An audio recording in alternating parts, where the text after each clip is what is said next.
नमो वरन्तारं नमो सिद्धारं नमो आर्यारं नमो वज्रायारं नमो लोये सवसाहूरं शुद्धात्मान्मनेकान्तं साधमुक्तं मंगलं वन्दे सन्दृष्टसिद्ध्यर्थं सन्दृष्टार्थप्रकाशकम् मंगलं भगवान् वीरो मंगलं गौतम गणे मंगलं कुन्दकुन्दाज्यो जैन धर्मोऽस्तु मंगलम् सर्वमंगलमांगल्यं सर्वकल्याणकारकं प्रधानं सर्वधर्माणां जैनं जयतु शासनम् मंगलमय मंगलकरण वितराग विज्ञान नमो तायाते भई अर्हन्ताज महान हीनात्मा बुद्धितात्मैव परत्वेनैव चापरम् अक्षयानंत बोधाय तस्मै सिद्धात्मने नमः। ओम नमः।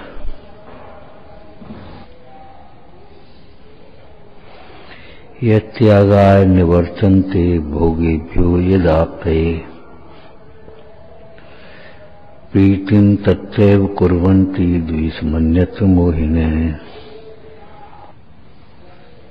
मोही और ज्ञानियों की प्रीति में अंतर है। प्रीति का विषय सम्यक दृष्टि के संवेग नाम के गुण में लिखा है रत्नकंठ शावकाचार्य में कि अज्ञानियों की प्रीति शरीर से, स्त्री पुत्र कुटुंबादिक से और पंचेंद्रिय के विषयों से, विषयों के साधनों से, विषय का साधन माने परिग्रह धन आदि, इनसे होती है। ज्ञानियों की प्रीति आत्मा से होती है, आत्मा को बताने वाले देवशास्त्र गुरु से होती है, धर्मात्माओं से होती है, धर्म पर्वों के प्रति होती है। संवेग, वेग जानते हो? वेग, वेग माने उत्साह। ज्ञानियों का उत्साह कहाँ होता है और अज्ञानियों का उत्साह कहाँ होता है, ये देख लो। तात्पर्य ये है कि हमें अपने परिणामों की पहचान कर लेना चाहिए। हमें उत्साह कहाँ आता है? आत्मा और परमात्मा के प्रति उत्साह आता है, धर्म पर्वों में उत्साह आता है, धर्म कार्यों में उत्साह आता है, या पंचेंद्रिय के भोगों में उत्साह आता है। अगर पंचेंद्रिय के भोगों में, शरीर में, पैसा में, पद प्रतिष्ठाओं में, प्रदर्शनों में उत्साह आता है तो समझ लेना चाहिए अभी हमारी ये अज्ञान दशा है। इन लक्षणों से अज्ञान दशा को पहचान कर अज्ञान दशा को दूर करना चाहिए। बैरातमता हे जानत अंतर आत्म भूजे। बैरातमता, बैरात्मपना अर्थात मिथ्या मान्यता, इस मिथ्या मान्यता को छोड़कर हमें प्रीति का विषय बदलना चाहिए। देखो, पर द्रव्यंत प्रीति जो है संसार अबोध, और निस्वभाव से प्रीति हो मोक्ष कहो श्रुतोध। निस्वभाव से प्रीति होना, यहां प्रीति में राग मत ले लेना अकेला। एक प्रश्न पढ़ा होगा तुमने, भगवान के दर्शन, पूजा, भक्ति, स्वाध्याय, ये तो सब राग है। बात चल, ये तो सब राग है, अकेला राग नहीं है। इस राग के भीतर में एक श्रद्धा है, अकेला राग नहीं है। और ये तुझे राग दिखाई देता है, और जो एकांत राग है, मिथ्या राग,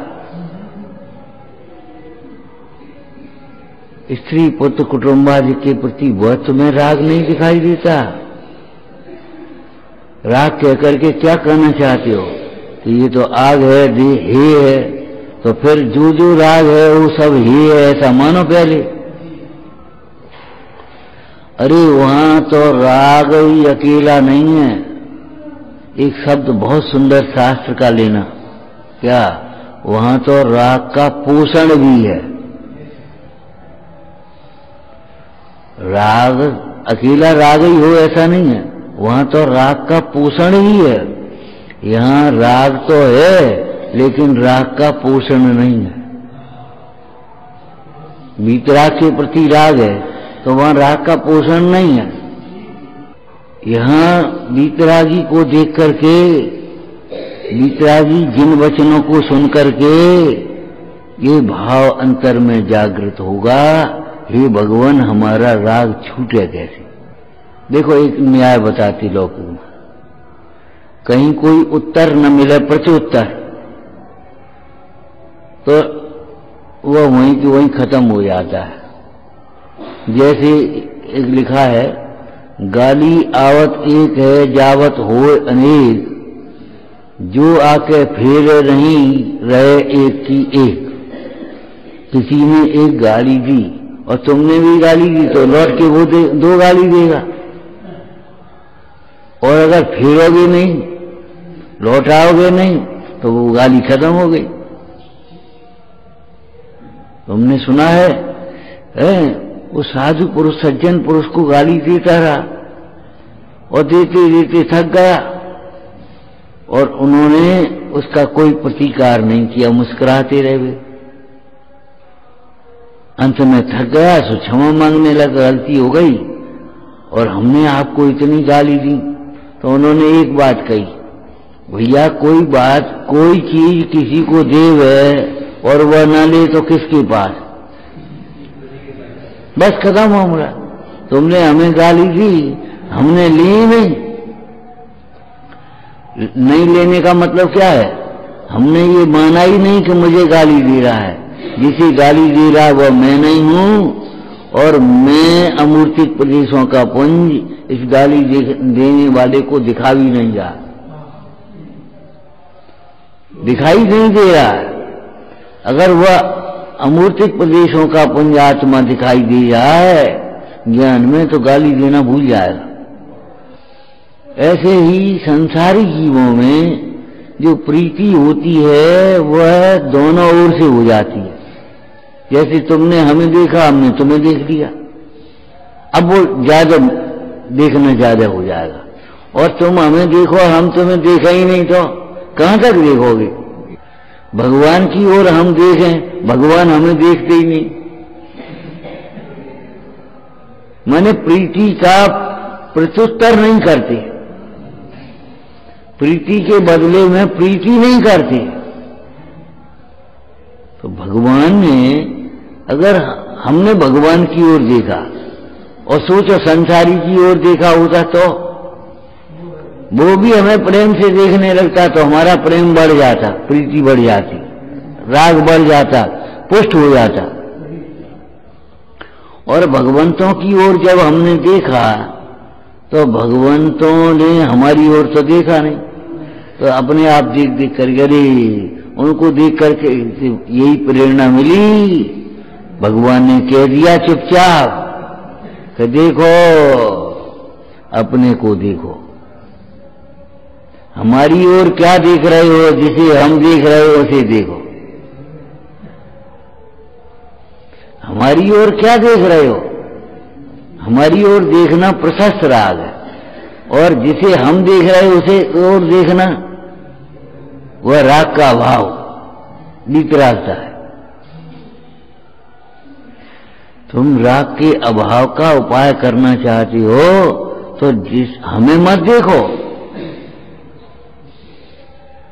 जिसे हम देख रहे हैं उसे देखो। ये लौकिक में भी कहते, भैया कोई के सामने भोजन की थाली आए और वो तुम्हें देखने लगे, बोले भैया हमारी शक्ल का देख रहे हैं, भोजन करो। हमारी शक्ल देखे तो थोड़ी पेट भर जाए, भोजन करो ना। कैसे करें, जैसे हम कर रहे तैसे तुम करो। ऐसे ही हम आत्मा को देख रहे हैं और तुम भी आत्मा को देखो। कैसे देखें? जैसे हम देख रहे वैसे तुम देखो, और जैसा हम देख रहे हैं वैसा ही देखो तुम भी। जैसे देख रहे हैं वैसे ही देखो, और जैसा देख रहे हैं वैसा देखो। हम पर भावों से शून्य देख रहे हैं आत्मा को, तो तुम भी अपने को पर भावों से शून्य देखो। हम ज्ञानादिक से परिपूर्ण देख रहे हैं, तुम भी अपने को ज्ञानादिक से परिपूर्ण देखो। हम अपने को ज्ञाता देख रहे हैं, तुम भी अपने को ज्ञाता देखो।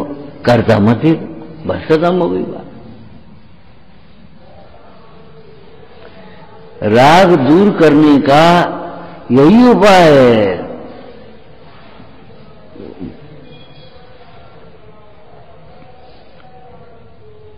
एक लाइन पढ़ी है तुमने, भगवान की बेदी पर लिखी है, अक्षय निधि को पाने चरणों में प्रभु के आया, पर प्रभु जी मूक रहकर मुझको भी प्रभु बताया। ये सिमंदर भगवान है, बेदी पर तो विराजमान किए हैं, हृदय पर विराजमान करो।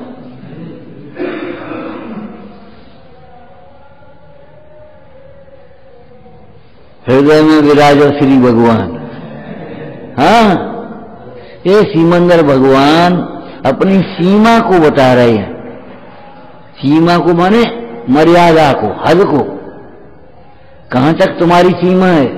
तुमने सड़कों पर चलते हुए देखा होगा, अमाइन थाने की सीमा समाप्त, भारत की सीमा, थाने की सीमा चालू। तो ऐसे ही यहां समझ लो, ज्ञान मात्र तक तुम्हारी सीमा है, उसके आगे पुद्गल की सीमा। अब अजीब की सीमा चालू। जिसमें ज्ञान नहीं है वह अजीब, जिसमें ज्ञान है वह अजीब। ये सीमा आ गई, सीमा समाप्त। सीमंधर अपनी सीमा में रहते हुए, धर्म माने धारण करते हुए अपनी सीमा को बता रहे हैं। देह तुम्हारी सीमा के बाहर है, 8 कर्म तुम्हारी सीमा के बाहर हैं, रागादिक भाव तुम्हारी सीमा के बाहर हैं। तुम्हारी सीमा में तो अनंत शक्तियां उछल रही हैं। ज्ञान तुम्हारी सीमा में है। लोक में भी कहीं कहीं विसंवाद होता है, सीमा में रहो, मर्यादा में बोलो, चुपचाप बको मत फालतू, सीमा में रहो, आगे मत बढ़ो। आपको बताया था ना, 2 देशों की सेनाएं लगी हुई हैं अपनी सीमा पर, और अपनी अपनी सीमा में तो कुछ नहीं। और कोई ऐसे क्या देख रहा है, कहां घुसा है? अगर दूसरे की सीमा में प्रवेश करे तो विसंवाद होता है, क्लेश होता है, झगड़ा होता है, लड़ाई होती है। विचार करो, सीमाएं तो होती हैं, प्रदेशों की भी होती हैं, जिला की होती हैं, गांव की होती हैं, और अपने देशों की भी होती हैं। तो झगड़ा क्यों नहीं होता कि अपनी अपनी सीमा में कार्य करते हैं? ये हमारा वस्तु स्वभाव है। अनादि निधन वस्तुएं भिन्न भिन्न अपनी अपनी मर्यादा में दिए हुए परिणमती हैं, कोई किसी के अधीन नहीं है।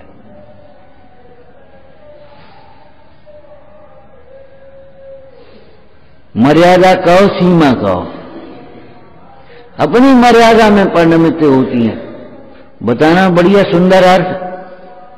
परमात्मा, ये भगवान, चाहे सिमंदर भगवान हो, चाहे महावीर भगवान हो, चाहे सीतानाथ भगवान हो, वो कोई बात नहीं। ये भगवान, बोलो,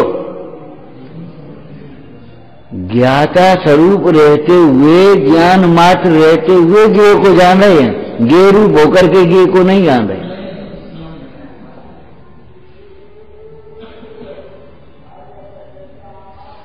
भैया, माता को माता की दृष्टि से ही देखना ये शील है, बहन को बहन की दृष्टि से देखना ये शील है, पुत्री को पुत्री की दृष्टि से देखना ये शील है। अगर किसी दूसरी दृष्टि से देखने लगे तो उसका नाम कुशील है।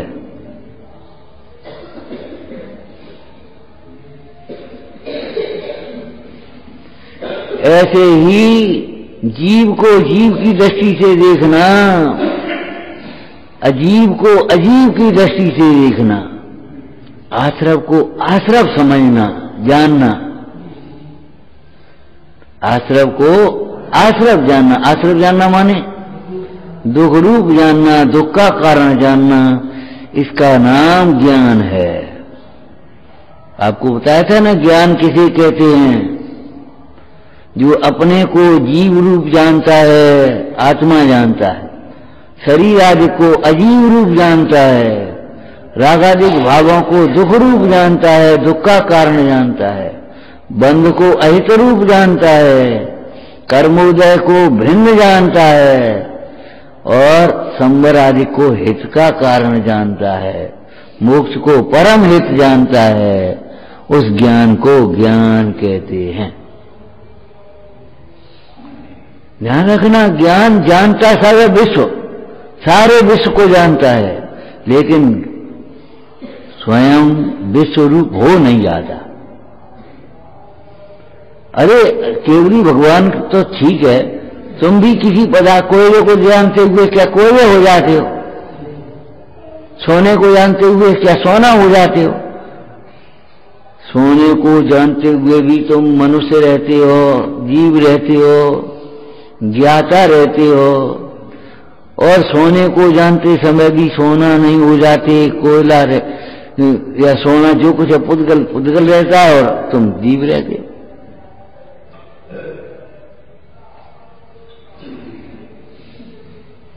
क्रोध को जानते समय क्या क्रोध रूप हो जाता है? जानते समय तो नहीं हो जाता। भैया आज उसको बहुत गुस्सा आ गई, फिर उसने ऐसे लड़ने लगा, लड़ने को तैयार हो गया वो तो, और बस कुछ नहीं, दूसरे को सूचना दे रहे, वो सुन रहा है और तुम भी कह रहे हो, और कछु नहीं, तुम्हें कछु नहीं। कभी कभी छोटे छोटे बच्चे, शरीर इनका छोटा है, छोटे कोई आत्मा तो होता नहीं, शरीर छोटा है, क्षय समकम हो भले, लेकिन बच्चे तो बच्चे हो गए। हे पापा की लड़ाई हो गई, अरे अम्मा गुस्सा हो गई। अब तो गुस्सा हो गई तो अम्मा की गुस्सा उस बच्चे में थोड़ी आ गई। अरे अम्मा गुस्सा हो गई, माने वो ज्ञान क्रोध रूप होकर के क्रोध को नहीं जानता। ज्ञान अगर क्रोध रूप हो जाए तो फिर जाने कौन?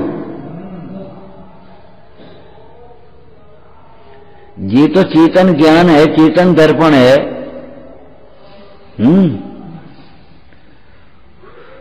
पौद्गलिक दर्पण में भी पदार्थ प्रवेश तो नहीं करते। बरसात को जानते समय दर्पण गीला नहीं होता, आग को जानते समय दर्पण गर्म नहीं होता, भीड़ को जानते समय दर्पण खंडित नहीं होता, टुकड़े टुकड़े नहीं हो जाता। जानता है दर्पण रहते हुए, दर्पण स्वच्छ रहते हुए इस सारे दृश्य को जानता है। ऐसे ही ज्ञान दर्पण भी सारे विश्व से भिन्न रहते हुए विश्व को जानता है।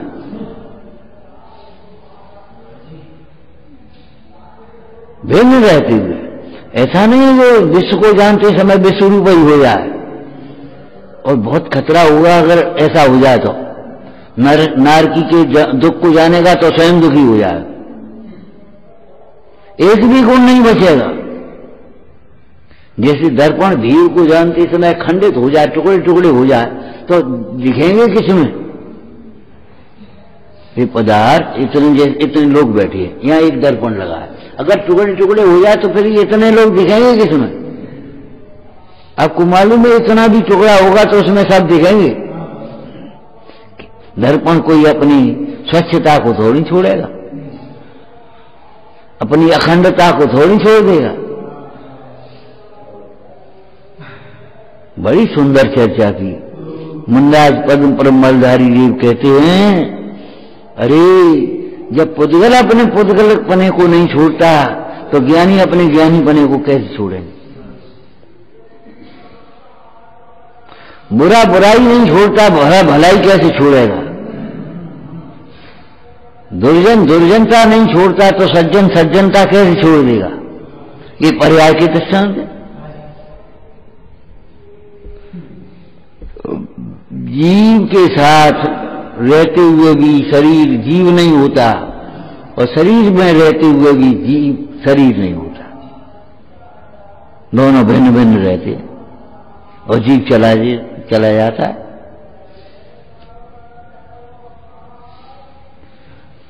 कैसे समझाया?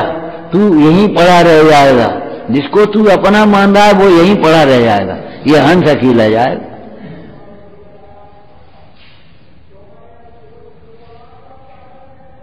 अब जो बताओ, जो पड़ा रहेगा सो तुम हो कि जो जाएगा सो तुम हो?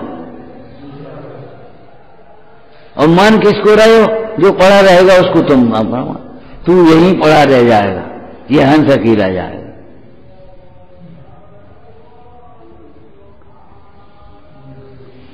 ये सीमंदर भगवान अपनी सीमा को दर्शा रहे। अपनी सीमा में रहता है प्रत्येक पदार्थ। कोई भी पदार्थ अपनी सीमा का उल्लंघन नहीं करता। मिथ्या दृष्टि वस्तु स्वभाव की सीमा को नहीं पहचानता, इसलिए दो पदार्थों को एक में एक मानता है? वो अपनी सीमा का उल्लंघन करता है। कैसा उल्लंघन करता है? पर को अपना मानता है। अगर तुम्हें सुखी होना हो तो अपनी सीमा में रहो। तुम अपनी सीमा में रहोगे, तुम्हें कोई आंच नहीं है, कोई कष्ट नहीं होगा। और अगर अपनी सीमा को उल्लंघन करके जाओगे तो तुम ही हारोगे, तुम ही पिटोगे, तुम ही दुखी होगे, तुम ही रोगे। अरे खेल होते ना, एक लकीर बना देते बीच में, अब वो सीमा हो गई। अब अपनी पार्टी में रहे तो थोड़े ही उसको कुछ करेंगे, वो उसमें घुस आएगा तो हार जाएगा। लड़ने भी आएगा, तुम निकलो निकलो निकलो, निकले नहीं तो कुछ नहीं कर सकता। वो यही चिल्लाएगा, निकलो तुम, तब देखें हम तो। वो निरंतर यही कह रहा था, तुम नमोकार मंत्र को मिटाओ, सो हम तो फिर देखेंगे, हम ऐसे मार लेंगे। कुटिलता थी उसकी। वो सोचता था नमोकार मंत्र इसने मिटाया, इसका पुण्य छीन हुआ और हमने इसको मारा। क्यों? मरे कोई मार सकता है, जिंदा को कौन मारेगा? मृत्यु काल शरीर का ही ग्राहक है, मेरा नहीं। मक्खी भी एक गंदगी पर बैठती है, अग्नि की ज्वाला पर नहीं।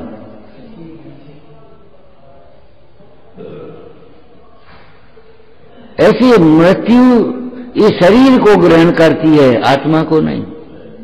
माने मृत्यु के काल में शरीर और आत्मा प्रत्यक्ष अलग होता हुआ देखा जाता है। अलग तो पहले से भी है। तो तुम्हारी सीमा है, सीमा अंदर भगवान ने बताई तुम्हें सीमा। अपनी सीमा, अगर तुम्हें रहना है सीमा में रहो। सीमा में रहो का अर्थ क्या है? रहना तो चारित्र का विषय हो गया है? अपनी सीमा को पहचानो, ये ज्ञान का विषय हो गया। और यहां तक ही अपनी सीमा मानो, इसके आगे सीमा अपनी मत मान, ये दूसरे की सीमा है। यहीं तक तुम्हारी सीमा समाप्त हो गई। अब ये निश्चय हो गया, अब इसका व्यवहार बोलो। सीमित, एक समिति शब्द पढ़ा होगा आपने। समिति माने क्या होता है? सीमित व्यवहार, सीमित प्रवृत्ति, मर्यादित प्रवृत्ति। सीमा पे चलो, अपनी सीमा में चलो, अपनी सीमा में बोलो, अपनी सीमा में सोचो। तुम अहिंसक हो, हिंसा की बातें क्यों सोचते? कि मर जाए, ये दुखी हो जाए, इसका नुकसान हो जाए, ये क्यों सोचते रहते हो?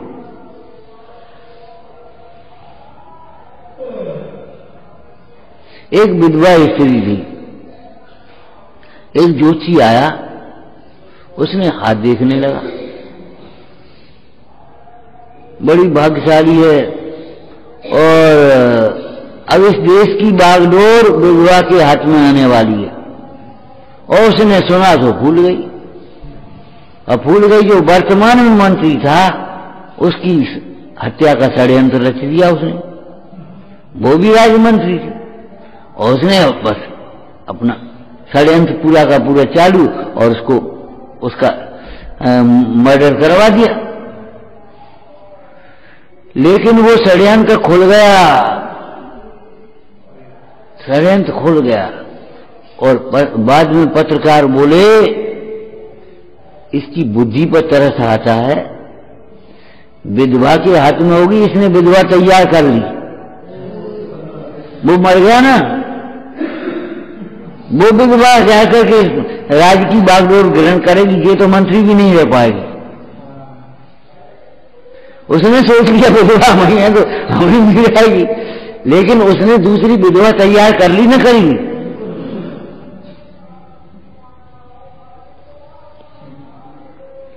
हजारों प्रसंग पुराण से पढ़ो चाहे जगत में देखो, जो ये जीव निमित्तों को हटाना चाहता है वो निमित्त मिलाता है, निमित्त मिलाए हैं उसने।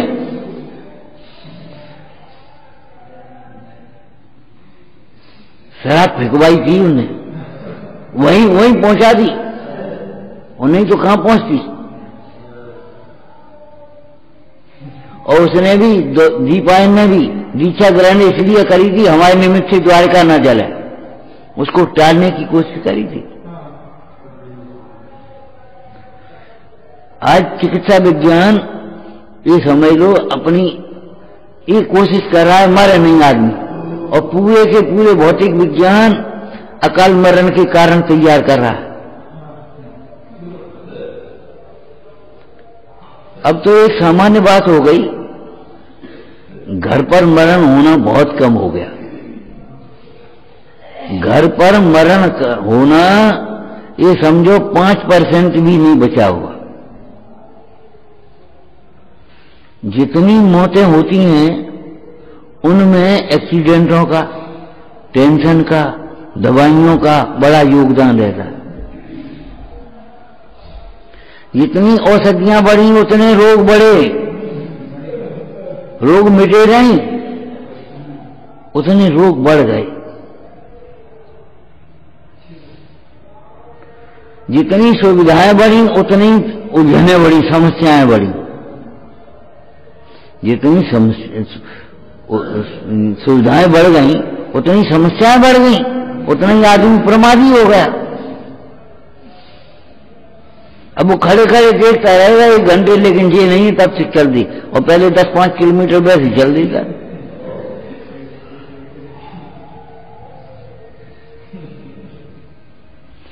कितना प्रदूषण फैला,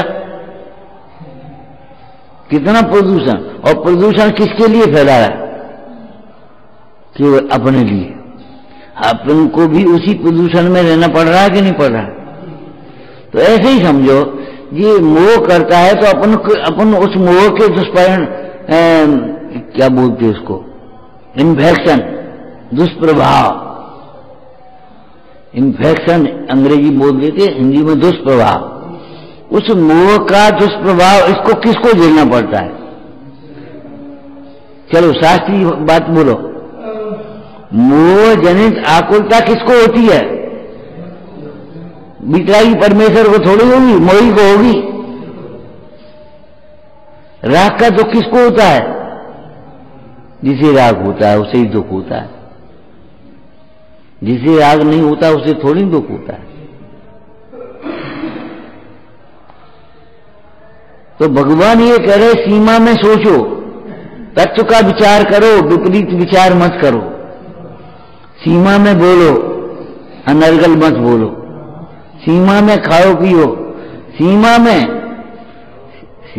क्या खाओ पियो तुम्हारी सीमा में है कहां? अरे ये व्यवहार की बात चल रही भैया।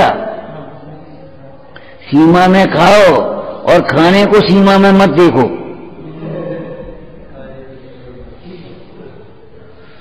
एक तो सीमा में खाओ, चाहे कुछ थोड़ी खाने लगोगे, अवश्य वचन करोगे क्या? ठीक है ना? तो सीमा आ गई तुम्हारी, इतनी चीजें खा सकते, इसके बाद नहीं खाएंगे, हो गई सीमा।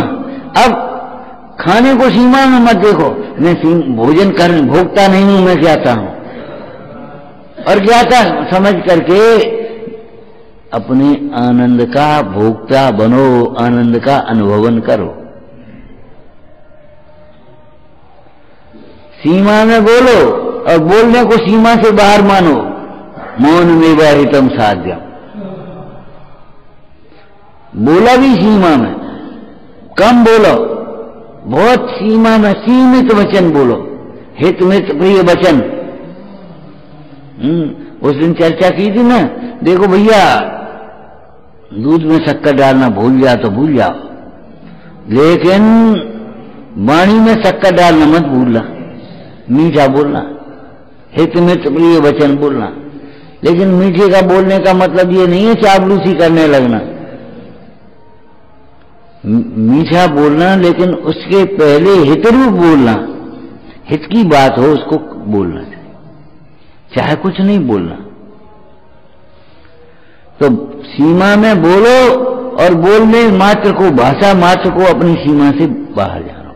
ये भाषा वर्गणा की परिणति है, मेरी परिणति नहीं है। कैसे लिखा होगा? ये सब हैं पुद्गल के खेल, इनमें नहीं हमारो मेल। ये सब हैं पुद्गल के खेल, इनमें नहीं हमारो मेल। ये सब पुद्गल के खेल हैं, पुद्गल की परिणति है, ये मेरी परिणति नहीं है। अगर हम इसको आगम शैली में देखें तो पुद्गल की परिणति का अर्थ क्या है? जो पुद्गल को अपना मानता है उसको ऐसी परिणति होती है, पुद्गल के लक्ष्य से होती है, और इस परिणति में ज्ञान नहीं है। अच्छा, क्रोध पुद्गल है, क्यों पुद्गल कहा? कि जैसे पुद्गल में ज्ञान नहीं है, ऐसे क्रोध में भी ज्ञान नहीं रहता। क्रोध अंधा हो जाता, फिर चाहे कुछ बोलने लगेगा, चाहे कुछ सोचने लगेगा, अपनी सीमा का उल्लंघन कर देता है। जो बाहर वाला बाहर ही तो खींचेगा। तो ये क्रोध आदि हैं, ये बहिर तत्व हैं, तुम्हारी परिणति को बाहर खींचते हैं, तुम्हारा ज्ञान बाहर बर्बाद होता है। सोचने की शक्ति तुम्हें मिली है, संगी हो, असंगी तो नहीं हो, लेकिन बाहर बाहर की बातें सोच पाते। भगवती आराधना में बहुत सुंदर लिखा, ये कसाएं जो हैं, बोलो क्या कहा था? ये कसाएं उपकार को बुलाती हैं और अपकार का अध्ययन कराती हैं। यानी कहाँ की याद करोगे, कब की याद करोगे? अच्छा, इन्होंने उस दिन ऐसा कहा था, और बीच में क्या कहा था, क्या किया था, वो कुछ नहीं। अरे हम भूखे थे और इन्होंने रोटी खवाई थी, ये नहीं देखेंगे। इन्हें उसने ऐसा कहा था, बस 2 वर्ष पहले की बात याद है, और 3 दिन पहले की रोटी की याद नहीं। हम बीमार थे, इन्होंने बड़ी सेवा की थी, ये नहीं रखने। इन्होंने हमें बस ये कहा था, मना कर देगी, बस खत्म मामला। ये कसाएं उपकार को लोपती हैं, उपकार याद ही नहीं आता, और अपकार का अध्ययन कराती हैं। नारकी जीवों की कसाएं तीव्र होती हैं, उनको एक विभंग ज्ञान होता है, कुमति ज्ञान, कुश्रुति ज्ञान और विभंग ज्ञान। विभंग ज्ञान क्या करता है? उनको बैर बैर याद आते हैं, अच्छी बातें याद नहीं आती। जिनसे बैर मिटता है ऐसी बातें याद नहीं आती। जिनसे बैर बढ़ता है उन बातों को याद करता है, और बैर बढ़ा करके वो लड़के बढ़ते रहते 24 घंटे।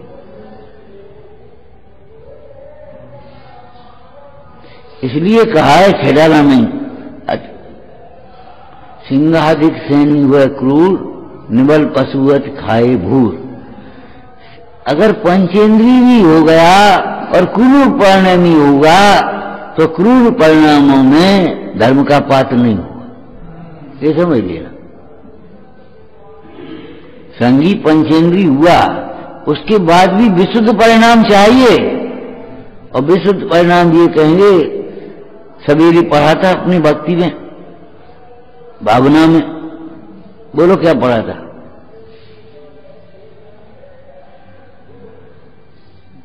हमारा किसी जीव के प्रति दुर्भाव नहीं होवे, कलुषित भाव नहीं होवे, हमारा मैत्री भाव सब जीवों के प्रति है।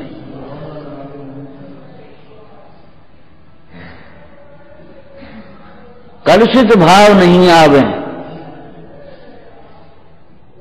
खोटे भाव नहीं आ जा, किसी का अहित चिंतन नहीं आवे, और किसी का अहित तो तुम कर ही नहीं पाओगे, ये तुम्हारी सीमा से बाहर है। जब दो द्रव्य अपनी अपनी सीमा में है तो तुम उसकी सीमा में घुसे बिना कैसे करोगे? अभिमन्यु से कौरवों ने कहा, वो पांडवों ने कहा तुम घुस जाओ फिर हम देखेंगे, और उसको घुसा दिया और खुद घुस नहीं पाए। जब चक्रव्यूह में खुद नहीं घुस पाए, प्रवेश नहीं कर पाए, तो अभिमन्यु को बचाएं कैसे? विचार पड़ गया अकेला हुआ। हालांकि अपने उत्तर पुराण में आया, अकेला भी लड़ते लड़ते अंत में वह घायल होकर के गिर पड़ा, और जैसे ही गिरा सो ही उसने समाधि ग्रहण कर ली, और जैसे भिन्न आत्मा का स्मरण करते हुए सबके फिर वो द्रोणाचार्य, भीष्म पितामह सब इकट्ठे हो गए, और इकट्ठे हो गए सो उसकी समाधि कराई, और समाधि करके वो अच्छी गति हो गया। लेकिन जब तक वो घुस नहीं पाएंगे पांडव, तब तक चक्रव्यूह में से अभिमन्यु को कैसे बचाएंगे? बुझता ऐसे ही तुम्हारे प्रदेशों में जब परद्रव्य का प्रवेश नहीं होगा तो परद्रव्य तुम्हारा कर कैसे पाएगा? ध्यान रखना, एकत्व बुद्धि और कर्तृत्व बुद्धि दोनों एक समान समझो। एकत्व बुद्धि तुम्हारी बहुत कम दिखाई देती है, ये मैं हूं, ये मेरी है, नहीं, लेकिन मैंने बनाई है। दान देने के बाद भी ऐसा लगता है ये मैंने दी।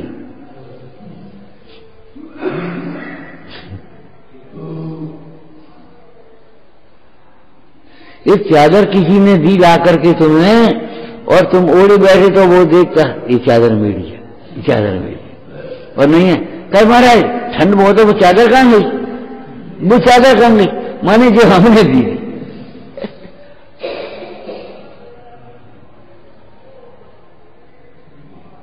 वो तो चादर हमने इन्हें दे दी, हमने ओढ़ने के लिए दे दी आपको। उसको ये लगता है ये मेरी है, भले पर की ओर दिखाई दे रही है, लेकिन ऐसा लगता है मेरी है।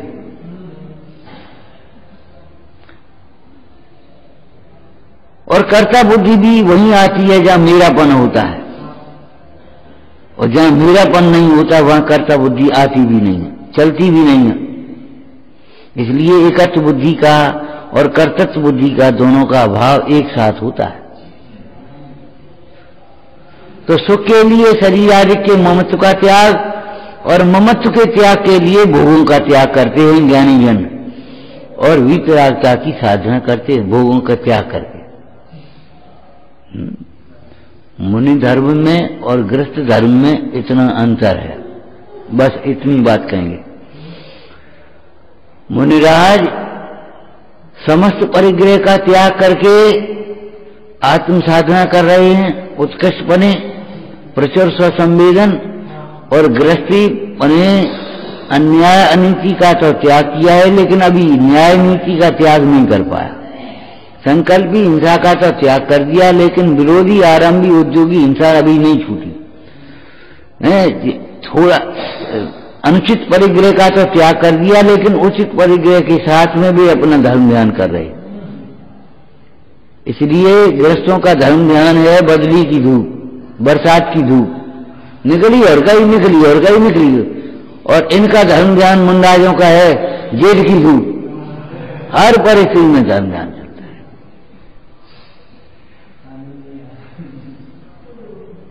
प्रचुर स्वसंवेदन क्यों है? इसीलिए प्रचुर सुख है, प्रचुर आनंद क्यों है? कि प्रचुर स्वसंवेदन है। जितना हम अपने बारे में सोचेंगे, आत्मा के बारे में सोचेंगे, उतना आनंद अपने को अधिक आएगा। और जितना हम पर के बारे में सोचेंगे उतना ही दुख बढ़ेगा।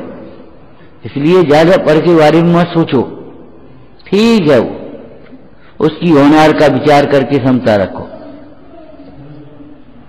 विचारना शयानंदी शोध स्वरूपी अविनाशी में आत्म स्वरूप, शयानंदी शोध स्वरूपी अविनाशी में आत्म स्वरूप, शयानंदी शोध स्वरूपी अविनाशी में आत्म स्वरूप। हे जिनवाणी भारती सोई जपूं दिन रे, जो तेरी शरणागत सो पावे सुख चैन।